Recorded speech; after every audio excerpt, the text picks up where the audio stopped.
I think I grossly underestimated the harm that's happening because I focused on mental illness. But the bigger damage, I think, is the destruction of human attention in millions, possibly tens or hundreds of millions of kids around the world. When you talk to pre-K teachers, they say the kids are coming with language delays, social problems, because they were raised on iPads. So let me give a suggestion to parents like you with your young kids. I wish I'd understood this when my kids were young. Let's distinguish between a pretty good use of screens and a really, really bad use of screens.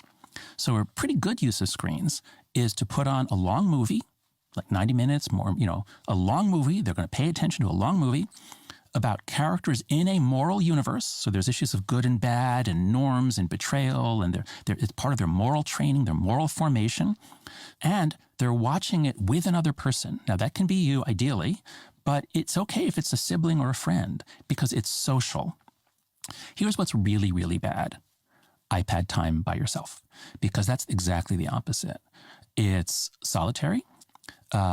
It's not stories. And if they are stories, there are 15-second stories that are amoral or really immoral, really disgusting, degrading things and people doing terrible things to each other.